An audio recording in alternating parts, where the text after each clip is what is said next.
Hey, what's going on, folks? Welcome to Mystics Outlook. We got Raymond Lyons here tonight. I'm Wilson Turpin Jr. and the Washington Mystics in their first road game of the season. They fell to the Connecticut Sun 477.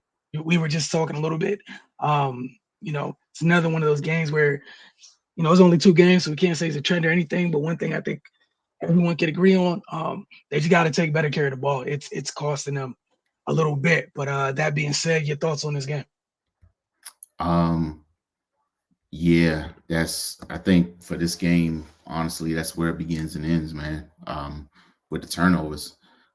They had 20 tonight, 14 were live ball. So I mean it's tough to come back from that. I mean, honestly, that was really one of the only negative spots. And they sent Connecticut to the line way too much. They gotta defend without being so handsy. But other than that, I mean, it was definitely some bright spots. Brittany Sykes going down early definitely hurt a lot. Um, she's pretty much taken over primary ball handling responsibilities to start the season. When she went down, it kind of threw things out of whack, so to speak. But I mean, Julie Van Loo, she I like her. I like her a lot, man. 29 minutes tonight, 12 points, 8 assists, 4 rebounds.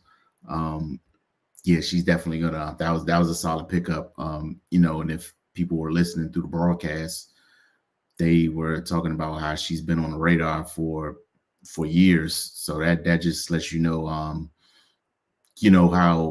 how scouting works in the WNBA, how in depth and in tune you have to be with what's going on.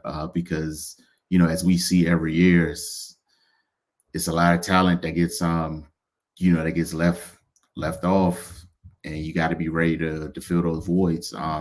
So yeah, shout out to the Mystic staff for finally bringing her over. But in regards to this game, yeah, I think it was the turnovers definitely hurt. And they got to finish better.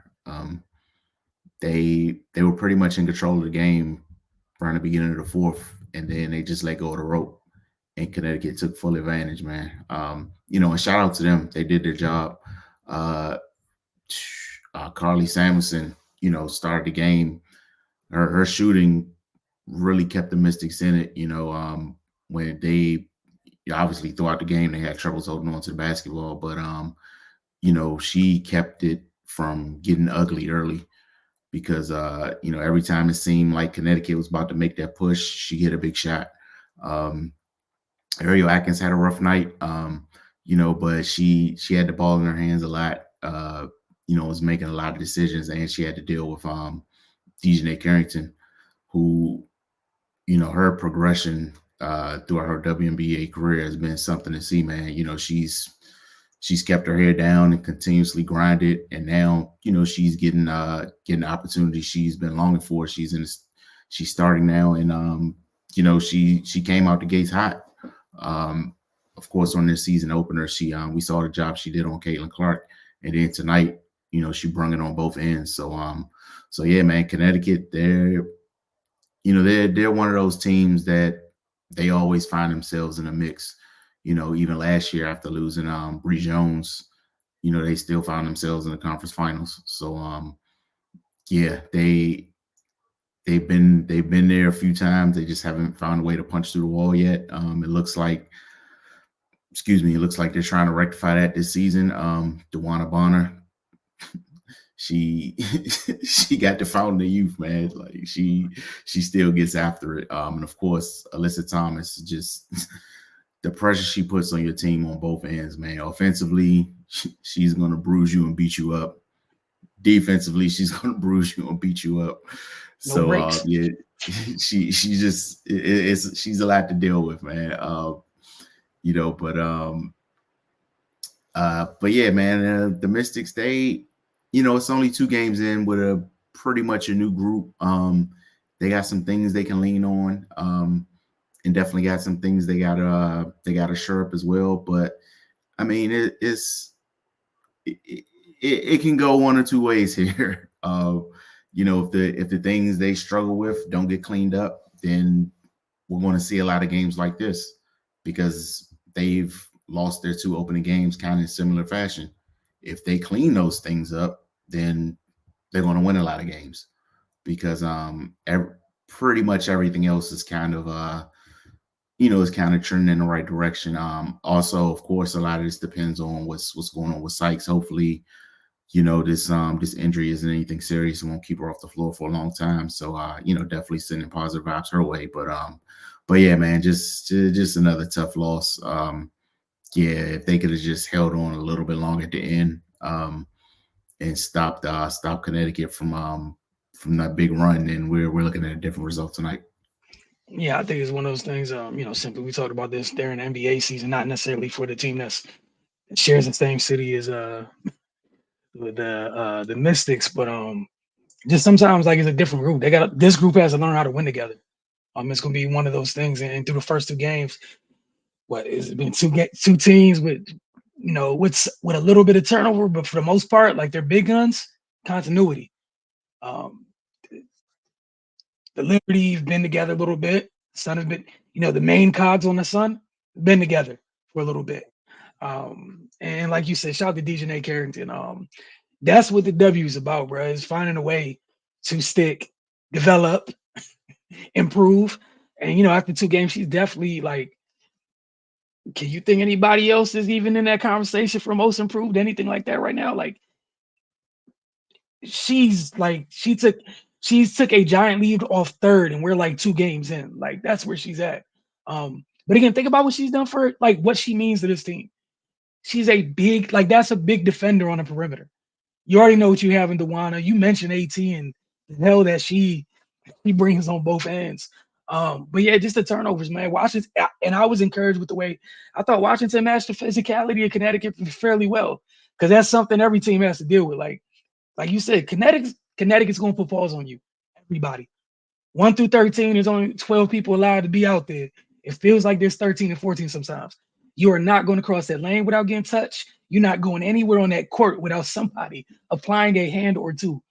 And I thought they matched the physicality pretty well. It was very close on the glass. Like you mentioned, the turnovers. Last game and this game, just the turnovers. We saw the Liberty get off to somewhat of a similar run to start the fourth quarter in a season opener. Same thing happened tonight for the Sun in the fourth quarter. I think it was like a 13-3 run or something like that. But credit the I thought they regained their poise in this game better than they did in the season opener. And obviously, it's a little bit it's a little bit easier to do that with Sykes on the court.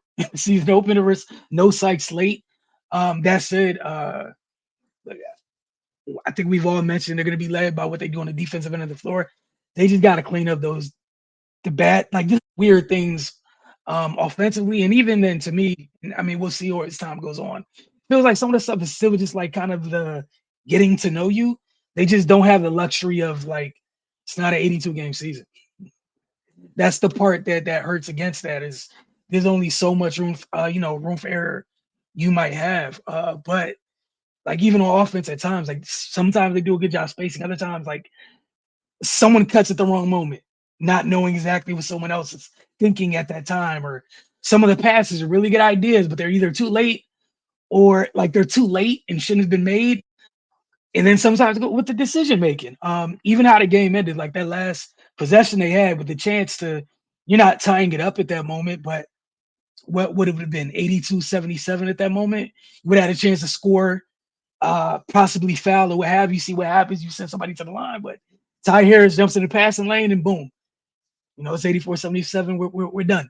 But I think that I think that was really it. I'm where you are with it. They just got to find a way to close games better. But the turnovers got to clean that up. You just have to. Player of the game for you. Uh, oh man.